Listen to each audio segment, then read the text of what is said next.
Hey, welcome to Socialism for All. This file is being recorded for the March 2023 edition of Socialism for All, and it's an audiobook and discussion of an interview between Stalin and Roy Howard from 1936. After the audiobook, we will also have a discussion about a teachable moment that came up on social media recently involving a passage from this interview. If you like this video, please click like and subscribe and consider supporting on Patreon at patreon.com/Socialism for All. There's a link to Patreon in the video description. So, this interview was granted by Stalin on March 1st to Roy Howard, the president of Scripps Howard newspapers. This is, of course, in the years leading up to World War II, when Europe saw the rise of fascism, and so those are some of the topics that are discussed. The source is Stalin Collected Works, Volume 14, published by Red Star Press Limited, London, 1978. HTML transcription and markup by Salil Sen for Marxists Internet Archive, 2008. Thanks as usual to MIA@Marxists.org for hosting this and thousands of other free Marxist texts. Let's begin. Howard, what, in your opinion, would be the consequences of the recent events in Japan for the situation in the Far East? Stalin, so far it's difficult to say. Too little material is available to do so. The picture is not sufficiently clear. Howard, what will be the Soviet attitude should Japan launch the long-predicted military drive against Outer Mongolia? Stalin, if Japan should venture to attack the Mongolian People's Republic and encroach upon its independence, we will have to help the Mongolian People's Republic. Stalmanyakov, Litvinov's assistant, recently informed the Japanese ambassador in Moscow of this and pointed to the immutable friendly relations which the USSR has been maintaining with the Mongolian People's Republic since 1921. We will help the Mongolian People's Republic just as we helped it in 1921. Howard, would a Japanese attempt to seize Ulaanbaatar make positive action by the USSR a necessity? Stalin, yes. Howard, have recent events developed any new Japanese activities in this region which are construed by the Soviets as of an aggressive nature? Stalin, the Japanese, I think, are continuing to concentrate troops on the frontiers of the Mongolian People's Republic, but no new attempts at frontier conflicts are so far observed. Howard, the Soviet Union appears to believe that Germany and Poland have aggressive designs toward the Soviet Union and are planning military cooperation. Poland, however, protested her unwillingness to permit any foreign troops using her territory as a basis for operations against a third nation. How does the Soviet Union envisage such aggression by Germany? From what position? In what direction would the German forces operate? Stalin, history shows that when any state intends to make war against another state, even not adjacent, it begins to seek for frontiers across which it can reach the frontiers of the state it wants to attack. Usually the aggressive state finds such frontiers. It either finds them with the aid of force, as was the case in 1914 when Germany invaded Belgium in order to strike at France, or it borrows such a frontier, as Germany, for example, did from Latvia in 1918 in her drive to Leningrad. I do not know precisely what frontiers Germany may adapt to her aims, but I think she will find people willing to lend her a frontier. Howard, seemingly the entire world today is predicting another great war. If war proves inevitable, when, Mr. Stalin, do you think it will come? Stalin, it is impossible to predict that. War may break out unexpectedly. Wars are not declared nowadays, they simply start. On the other hand, however, I think the positions of the Friends of Peace are becoming stronger. The Friends of Peace can work openly. They rely on the power of public opinion. They have at their command instruments like the League of Nations, for example. This is where the Friends of Peace have the advantage. Their strength lies in the fact that their activities against war are backed by the will of the broad masses of the people. There is not a people in the world that wants war. As for the enemies of peace, they are compelled to work secretly. That is where the enemies of peace are at a disadvantage. Incidentally, it is not precluded that precisely because of this, they may decide upon a military adventure as an act of desperation. One of the latest successes the Friends of Peace have achieved is the ratification of the Franco-Soviet Pact of Mutual Assistance by the French Chamber of Deputies. To a certain extent, this pact is an obstacle to the enemies of peace. Howard, Should war come, Mr. Stalin, where is it most likely to break out? Where are the war clouds the most menacing, in the east or in the west? Stalin: in my opinion, there are two seats of war danger. The first is in the far east in the zone of Japan. I have in mind the numerous statements made by Japanese military men containing threats against other powers. The second seat is in the zone of Germany. It's hard to say which is the most menacing, but both exist and are active. Compared with these two principal war seats of war danger, the Italian-Abyssinian War is an episode. At present, the far eastern seat of danger reveals the greatest activity. However, the center of this danger may shift to Europe. This is indicated, for example, by the interview which Herr Hitler recently gave to a French newspaper. In this interview, Hitler seems to have tried to say peaceful things, but he sprinkled his, quote, peacefulness so plentifully with threats against both France and the Soviet Union that nothing remained of his, quote, peacefulness. You see, even when Herr Hitler wants to speak of peace, he cannot avoid uttering threats. This is symptomatic. Howard: what situation or condition, in your opinion, furnishes the chief war menace today? Stalin: capitalism. Howard: in which specific manifestation of capitalism? Stalin: its imperialist, usurpatory manifestation. You remember how the First World War arose. It arose out of the desire to redivide the world. Today we have the same background. There are capitalist states which consider that they were cheated in the previous redistribution of spheres of influence, territories, sources of raw materials, markets, etc., and which would want another redivision that would be in their favor. Capitalism, in its imperialist phase, is a system which considers war to be a legitimate instrument for settling international disputes, a legal method in fact, if not in law. Howard: may there not be an element of danger in the genuine fear existing in what you term capitalistic countries of an intent on the part of the Soviet Union to force its political theories on other nations? Stalin: there is no justification whatever for such fears. If you think that Soviet people want to change the face of surrounding states, and by forcible means at that, you are entirely mistaken. Of course, Soviet people would like to see the face of surrounding states changed, but that is the business of the surrounding states. I fail to see what danger the surrounding states can perceive in the ideas of the Soviet people if these states are really sitting firmly in the saddle.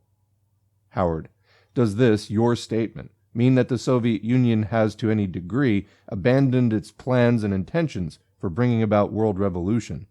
Stalin: we never had such plans and intentions. Howard: you appreciate, no doubt, Mr. Stalin, that much of the world has long entertained a different impression.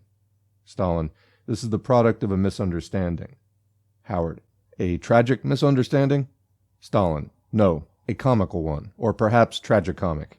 You see, we Marxists believe that a revolution will also take place in other countries, but it will take place only when the revolutionaries in those countries think it possible or necessary. The export of revolution is nonsense. Every country will make its own revolution if it wants to, and if it does not want to, there will be no revolution. For example, our country wanted to make a revolution and made it, and now we are building a new classless society. But to assert that we want to make a revolution in other countries, to interfere in their lives, means saying what is untrue, and what we have never advocated. Howard: at the time of the establishment of diplomatic relations between the USSR and the USA, President Roosevelt and Litvinov exchanged identical notes concerning the question of propaganda. Paragraph 4 of Litvinov's letter to President Roosevelt said that the Soviet government undertakes, quote, not to permit the formation or residence on its territory of any organization or group, and to prevent the activity on its territory of any organization or group, or of representatives or officials of any organization or group, which has as its aim the overthrow or preparation for the overthrow of, or the bringing about by force of a change in the political or social order of the whole or any part of its territories or possessions, unquote. Why, Mr. Stalin, did Litvinov sign this letter, if compliance with the terms of paragraph 4 is incompatible with the interests of the Soviet Union or beyond its control? Stalin: the fulfillment of the obligations contained in the paragraph you have quoted is within our control. We have fulfilled and will continue to fulfill these obligations. According to our Constitution, political immigrants have the right to reside on our territory. We provide them with the right of asylum, just as the United States gives right of asylum to political immigrants. It is quite obvious that when Litvinov signed that letter, he assumed that the obligations contained in it were mutual. Do you think, Mr. Howard, that the fact that there are, on the territory of the USA, Russian White Guard emigrants who are carrying on propaganda against the Soviets and in favor of capitalism, who enjoy the material support of American citizens, and who in some cases respect groups of terrorists, is contrary to the terms of the Roosevelt-Litvinov Agreement? Evidently, these immigrants enjoy the right of asylum, which also exists in the United States. As far as we're concerned, we would never tolerate on our territory a single terrorist, no matter against whom his criminal designs were directed. Evidently, the right of asylum is given a wider interpretation in the USA than in our country, but we are not complaining. Perhaps you will say that we sympathize with the political immigrants who come onto our territory. But are there no American citizens who sympathize with the White Guard immigrants, who carry on propaganda in favor of capitalism and against the Soviets? So what is the point?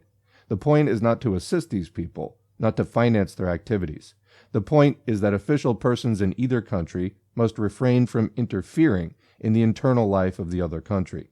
Our officials are honestly fulfilling this obligation. If any of them has failed in his duty, let us be informed about it. If we were to go too far and demand that all the White Guard emigrants be deported from the United States, that would be encroaching on the right of asylum proclaimed both in the USA and in the USSR. A reasonable limit to claims and counterclaims must be recognized. Litvinov signed his letter to President Roosevelt not in a private capacity, but in the capacity of representative of a state, just as President Roosevelt did. Their agreement is an agreement between two states. In signing that agreement, both Litvinov and President Roosevelt, as representatives of two states, had in mind the activities of the agents of their states who must not and will not interfere in the internal affairs of the other side. The right of asylum proclaimed in both countries could not be affected by this agreement. The Roosevelt-Litvinov agreement, as an agreement between the representatives of two states, should be interpreted within these limits. Howard, did not Browder and Darcy, the American communists, appearing before the 7th Congress of the Communist International last summer, appeal for the overthrow by force of the American government? Stalin, I confess I do not remember the speeches of comrades Browder and Darcy. I do not even remember what they spoke about. Perhaps they did say something of the kind, but it was not Soviet people who formed the American Communist Party. It was formed by Americans. It exists in the USA, legally. It puts up its candidates at elections, including presidential elections. If comrades Browder and Darcy made speeches in Moscow once, they made hundreds of similar, and certainly stronger speeches at home in the USA. The American communists are permitted to advocate their ideas freely, are they not? It would be quite wrong to hold the Soviet government responsible for the activities of American communists. Howard, but in this instance, is it not a fact that their activities took place on Soviet soil, contrary to the terms of paragraph 4 of the agreement between Roosevelt and Litvinov? Stalin, what are the activities of the Communist Party? In what way can they manifest themselves? Usually their activities consist in organizing the masses of the workers, in organizing meetings, demonstrations, strikes, etc. It goes without saying that the American communists cannot do all this on Soviet territory. We have no American workers in the USSR. Howard, I take it that the gist of your thought, then, is that an interpretation can be made which will safeguard and continue good relations between our countries? Stalin, yes, absolutely. Howard, admittedly, communism has not been achieved in Russia. State socialism has been built. Have not fascism in Italy and National Socialism in Germany claimed that they have attained similar results? Have not both been achieved at the price of privation and personal liberty, sacrificed for the good of the state? Stalin, the term state socialism is inexact. Many people take this term to mean the system under which a certain part of wealth, sometimes a fairly considerable part, passes into the hands of the state or under its control, while in the overwhelming majority of cases the works, factories, and the land remain the property of private persons. This is what many people take state socialism to mean. Sometimes this term covers a system under which the capitalist state, in order to prepare for or wage war, runs a certain number of private enterprises at its own expense. The society which we have built cannot possibly be called state socialism. Our Soviet society is socialist society because the private ownership of the factories, works, the land, the banks, and the transport system has been abolished, and public ownership put in its place. The social organization which we have created may be called a Soviet socialist organization, not entirely completed, but fundamentally a socialist organization of society. The foundation of this society is public property, state, i.e. national, and also cooperative collective farm property. Neither Italian fascism nor German national, quote, socialism has anything in common with such a society. Primarily, this is because the private ownership of the factories and works, of the land, the banks, transport, etc., has remained intact, and therefore capitalism remains in full force in Germany and in Italy. Yes, you are right, we have not yet built communist society. It's not so easy to build such a society. You are probably aware of the difference between socialist society and communist society. In socialist society, certain inequalities in property still exist, but in socialist society there is no longer unemployment, no exploitation, no oppression of nationalities. In socialist society, everyone is obliged to work, although they do not, in return for their labor, receive according to their requirements, but according to the quantity and quality of the work they have performed. That is why wages, and moreover unequal, differentiated wages, still exist. Only when we have succeeded in creating a system under which, in return for their labor, people will receive from society not according to the quantity and quality of the labor they perform, but according to their requirements, will it be possible to say that we have built communist society. So quick comment there. Note that passage because it's the subject of just, I want to say misunderstanding, but really just ignorance and not reading the thing that will come up later on in the discussion. Also, I want to note this distinction between how do you receive in society. In a wages system, you receive based on the work that you put in, and in a communist society, you just simply receive according to your needs. So this is from each according to their ability, to each according to their need. That is the communist ideal that people who are in the process of constructing or building socialism are attempting to realize. At this point, they had not even been at it for 20 years, so they had not reached that point. So just to clarify that. Continuing, you say that in order to build our socialist society, we sacrificed personal liberty and suffered privation. Your question suggests that socialist society denies personal liberty. That is not true. Of course, in order to build something new, one must economize, accumulate resources, reduce one's consumption for a time, and borrow from others. If one wants to build a house, one saves up money, cuts down consumption for a time. Otherwise, the house will never be built. How much more true is this when it's a matter of building a new human society? We had to cut down consumption somewhat for a time, collect the necessary resources, and exert great effort. This is exactly what we did, and we built a socialist society. But we did not build the society in order to restrict personal liberty, rather in order that the human individual may feel really free. We built it for the sake of real personal liberty, liberty without quotation marks. It is difficult for me to imagine what, quote, personal liberty is enjoyed by an unemployed person who goes about hungry and can't find employment. Real liberty can exist only where exploitation has been abolished, where there is no oppression of some by others, when there is no unemployment and poverty, where a person is not haunted by the fear of being tomorrow deprived of work, of home, and of bread. Only in such a society is real, and not just on paper, personal and every other liberty possible. Howard, do you view as compatible the coincidental development of American democracy in the Soviet system? Stalin, American democracy and the Soviet system may peacefully exist side by side and compete with each other, but one cannot evolve into the other. The Soviet system will not evolve into American democracy, or vice versa. We can peacefully exist side by side if we do not find fault with each other over every trifling matter. Howard, a new constitution is being elaborated in the USSR, providing for a new system of elections. To what degree can this new system alter the situation in the USSR, since, as formerly, only one party will come forward at elections? Stalin, we shall probably adopt our new constitution at the end of this year. The commission appointed to draw up the constitution is working and should finish its labors soon. As has been announced already, according to the new constitution, the suffrage will be universal, equal, direct, and secret. You are puzzled by the fact that only one party will come forward at elections. You cannot see how election contests can take place under these conditions. Evidently, candidates will be put forward not only by the Communist Party, but by all sorts of public, non-party organizations. And we have hundreds of these. We have no contending parties any more than we have a capitalist class contending against a working class, which is exploited by those capitalists. Our society consists exclusively of free toilers of town and country, workers, peasants, intellectuals. Each of these strata may have its special interests and express them by means of the numerous public organizations that exist.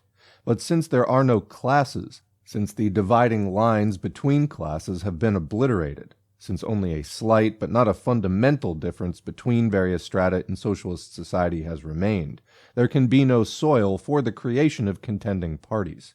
Where there are not several classes, there cannot be several parties, for a party is part of a class. Under national, quote, socialism, i.e. Nazism, there is only one party, but nothing will come of this fascist one-party system.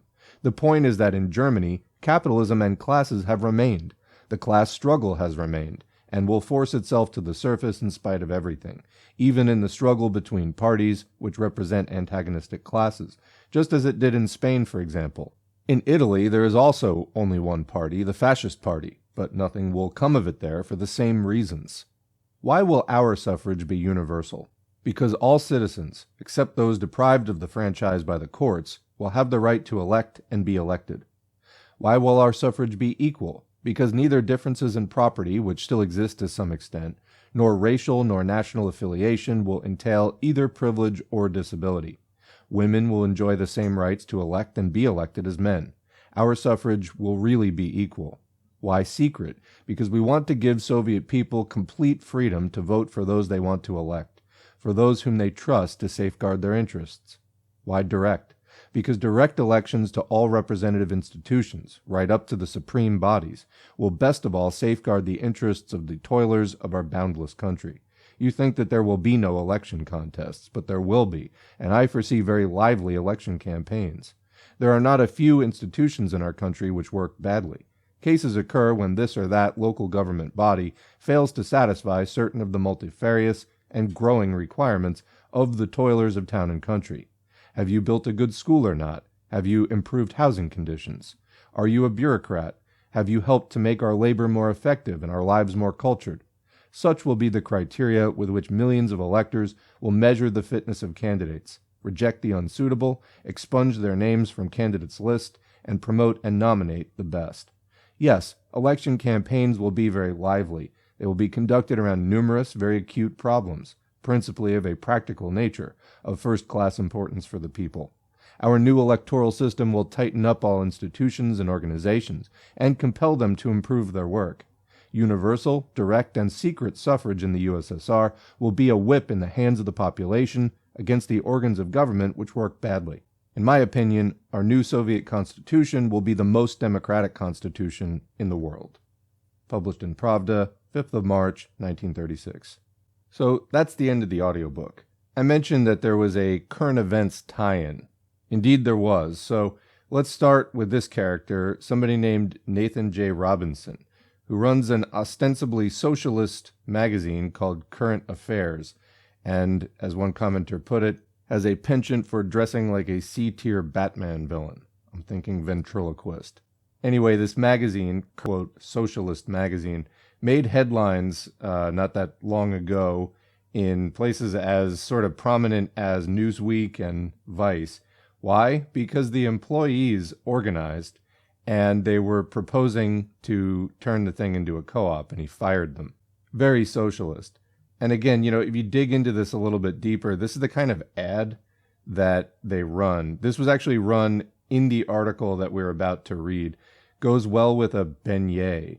When you're loafing in a street cafe, sipping your café au lait and nibbling a French donut, the only company you need is Current Affairs. I'm sorry, but that's not actually that relatable to most people. But this is how they see themselves, present themselves, and I guess see their readership as well, which I just don't know who that appeals to. Well, aside from Nathan J. Robinson. But anyway, Current Affairs published this article, which was announced on Twitter with this tweet. I know everybody has been waiting a long time for the current affairs takedown of Stalin. To which I think we all said, finally, someone had the courage to attack Stalin. Thought the day would never come. Well, wait no longer. And so there's the article, Stalin will never be redeemable. And the ratio on this was huge. You can see it starting there in the bottom of the graphic. As one person said, the only thing anyone has waited for from current affairs is a union contract. Someone else said, pretty sure we're not only not waiting for you to do this, we told you not to do it. But anyway, funny stuff in there. Then we reach part 2, which is where another liberal read this article and got a gigantic ratio for posting about her absolutely tortured understanding, not only of a quote from Stalin, but seemingly socialism itself. Now, this person has been employed at a number of podcasts currently, the Everybody Loves Communism podcast.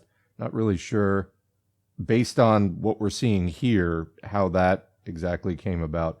But anyway, used to work for Sam Cedar, and my guess is the liberalism just never really left this person.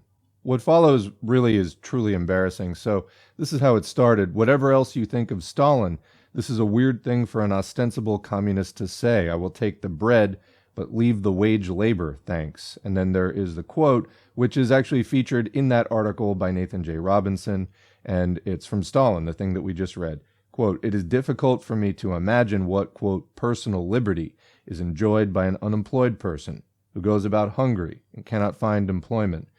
Now, obviously, Stalin is talking there about capitalism because in the United States, for example, everything's, liberty this, liberty that. But, okay, you have freedom of speech. If you're unemployed and, in today's circumstances, maybe even unhoused, that freedom of speech, no one is listening to you, and it's not going to do you that much good, really. So anyway, that's kind of the thing here. If you don't have economic security at least a certain baseline, then what good are those liberties? Those liberties really are creatures of the capitalist class who have all the economic security because they're exploiting the working class. Anyway, real liberty can exist only where exploitation has been abolished, where there is no oppression of some by others, where there is no unemployment and poverty, where a man is not haunted by the fear of being tomorrow deprived of work, of home, and of bread. Only in such a society is real and not paper, personal, and every other liberty possible. So she was taking issue with this. It's a weird thing for an ostensible communist to say. Did you understand anything that was being said here? And this person has theory in their name, which clearly is just a pun off of another phrase, but poor choice of words. So again, as hundreds of people turned out to tell her eventually in the comments, that is Stalin criticizing capitalism's hypocrisy. You're saying that you're granting liberty to people, but as Lenin said in The State and Revolution, freedom in capitalist society is about the same as it was in the Greek slave-owning states. It's freedom for slave owners. That's what it is. It's freedom for the ruling class. But everyone else is, wage slaves and so on. And so you don't have those real liberties. And as we read in the piece before, Stalin was contrasting this with the socialism that they were building in the USSR in 1936, when this is from. And as he said, we still have wage work because we're in the process of constructing this.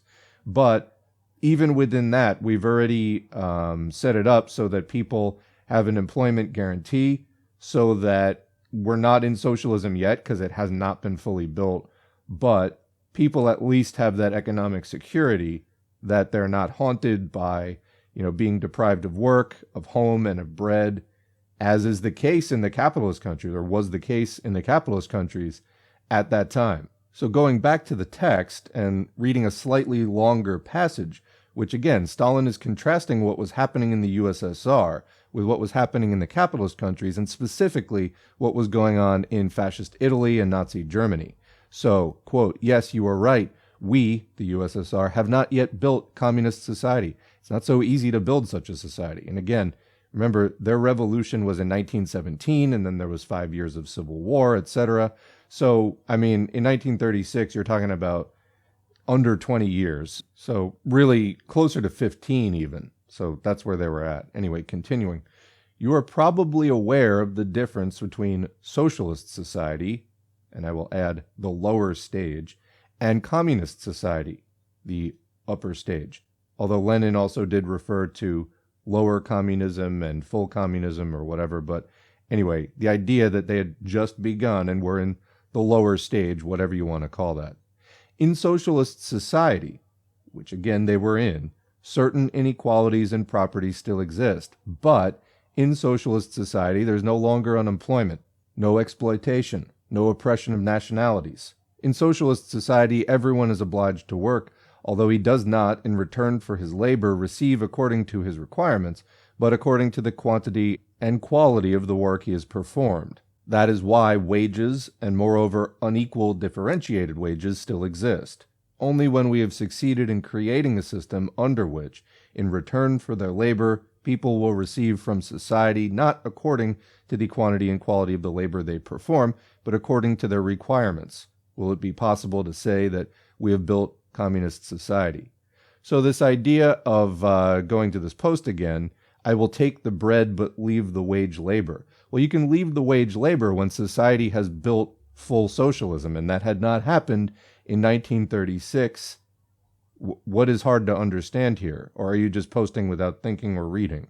Now, people misunderstand things sometimes. That is normal. I misunderstand things sometimes. But when you misunderstand something, the thing that you're supposed to do is go, oops, I misunderstood, and then correct yourself. Okay? And then the world moves on, and it doesn't turn into you doubling down on this big, embarrassing, piece of nonsense.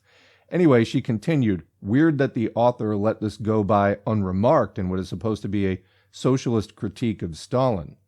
Well, okay, actually, no, you're not understanding it. For all of his faults, Nathan J. Robinson actually understood that quote better because he referred to it as, it's a beautiful concept. And then he goes on to say, but Stalin didn't do this and that right or whatever. But anyway, she then continues with some anarchist bullshit. Universal no job guarantee, please. Yeah, so if you want to go into something from 1936 USSR, again, because you're in the early stages of building socialism at that point, how useful are people like this going to be? Let's say that there was a revolutionary situation in the US, and then we were finally able to set about the task of building socialism and all of that stuff. How useful would a person like this be that basically has the anarchist thinking that the minute the revolution happens, we're done and just everybody stops working, everybody just plays video games 24/7, whatever it is they're thinking. No, we actually have to set up the system. And yeah, under socialism, especially under communism, things will be more efficient. People will be able to work less because we're not just, working to buy some capitalist a second yacht or another island or whatever it is. We can actually just work the amount that's required for production. And although, if this were to happen in an advanced country today, there would be a lot of work, I think, as far as, undoing U.S. policy in other countries and helping underdeveloped countries or overexploited countries to, there'd be restitution made in the form of probably massive amounts of assistance, which wouldn't just be financial. It would also be, sending people to help actually to repair all the damage that's been done, whatever it would be. I don't know exactly what it would be. But the point is there would be a lot of work. Okay, that's the point. There would be a lot of work if there was a revolution happening in, modern UK or USA or Canada or France or Germany or Italy, whatever. There would be an enormous amount of constructive work that could be done and just not, universal no job guarantee. That is an enormously selfish and lazy point of view that is not going to help anybody in a revolutionary situation. So Lenin had a piece called A Great Beginning, which was about the communist Subotniks, days of basically volunteer labor, where people were going around in, very early revolutionary Russia, right after World War I and all of that, to try to reconstruct things so that they wouldn't get taken over again by the capitalists. And of course, there was a long war waged against socialism. So yeah, these things need to be defended. You need organization. You need, especially in a more backward country like Russia was at that time, you need to industrialize quickly. And that doesn't just drop out of the sky. People have to work for it. So anyway, people dropped in on this thread and I was actually really heartened by the replies because there was a lot of people who got it replying. I mean, some comments were just sort of, insults and whatever, some of which were funny, but a lot of people were dropping in and explaining to her, like, why this was wrong. For example, on the screen there, it doesn't say wage labor, it just says work. She replied, linking unemployment and poverty is a pretty clear indication he's talking about wage labor. I dropped in and I said, yeah, because he's criticizing capitalism. Like, have you even read this thing? And she kept posting about it throughout the day, even when many people were dropping in and trying to explain this. So this is, some of what's going on still in the self-styled, U.S. left. I do think that the movement is getting stronger. I mean, for example, we've documented the struggle against the sort of Maupinite and infracell neo-fascists that are trying to call themselves Marxist and basically confuse the world about what it means. And then this is another example of it. Although of a different character, this leans more in a sort of ultra-left or anarchist direction. So anyway, I posted about this. I just said it happened again, and I referenced a sort of very famous exchange that got screenshotted a lot. So one person asks a sort of large anarchist account, how would eyeglasses distribution work under anarchism? Would there be roving optometrists, or would there hopefully be one per commune? Okay, so here's the answer. It's just this simple. Buckle up. I need glasses. Hey, I like making glasses and helping people who need them. Take these. Thanks. Wow, it's just that simple. Somebody replied to this. They're like, I work in optics. These people have no idea what they're talking about, from, lens crafting to testing to it's a lot more complicated than this. So anyway, somebody asks the poster we were talking about before, who makes the bread? In other words, you want the situation where just, okay, nobody works. What happens then? The reply, we'll work it out amongst ourselves, like housemates getting together and figuring out chores. Can I just say, if you were trying to convince anyone, you lost in the first sentence. Anyone who's ever had housemates. I mean, come on. Continuing, personally, I love cooking for people and would not need to be coerced. Okay, now let's apply this to railroads and open heart surgery. And so we're just going to have people vibing on stuff. When they're in the mood to, cook for hundreds of thousands, millions of people, they'll do it. When they don't, I guess we don't eat. She then went on to explain that this would happen in small social units of like 200 people or something, which prompted a whole bunch of other questions. What about people whose jobs only make sense when you're doing them for more than 200 people? Who builds trains in this scenario? Things like that. This is anarchist brain stuff. In the end, when you systematize this stuff, it just turns out to be a job with extra steps. So can we just refer to it as work? Now, again, the basis on which people get paid and the distribution of resources, as you get closer to full communism, you get closer to the ideal of from each according to their ability, to each according to need. And that's fine. Until you've built that system, you're not there. So anyway, it's just sort of a moot point or hypothetical. And again, ultra left. You're just speaking about something that is not materially possible at that particular time. And if it's not possible, then you can work towards it, but you can't just act as though it's a possibility. It isn't. Anyway, back to the sort of anarchist brain stuff of, we'll just figure it out like housemates. Here are a few more examples. So this is, again, questioning an anarchist. This is literally how all specialization works. How would you produce medicine? This was the completely straight-faced answer. Make a few friends with a chemistry degree. Okay, where did they get said chemistry degree? Are there schools in this scenario? Like, are the schools just a few friends that had education degrees, or how did that work? Anyway, leaving that alone for a moment, let's assume that a chemistry degree is a thing that you can just get. Then, step 2, buy some lab equipment from one of thousands of lab equipment suppliers. which again is just people who like vibe on making lab equipment. And that's totally a sustainable, doable system because they feel like doing it every single day. Step 3, learn chemistry or pick up, well, I guess this would be instead of making a few friends, or I don't know, learn chemistry or pick up a medicine book from a local library. If those still exist, and again, if people who have medical knowledge, then sit down and do all of the work that it takes to produce a, quote, medicine book. Then I guess also another possibility is talk to rural doctors and healers who are already doing this now out of necessity. Okay. I mean, there is a place certainly for people to use various natural things as health supplements. That's entirely fine. But it's not always going to produce all the results that we could do by also adding in synthetic medicines and things like that. So this is, all of these basically point towards basically a de-evolution to really, really inefficient production. That's the exact opposite of what Marxists are looking for.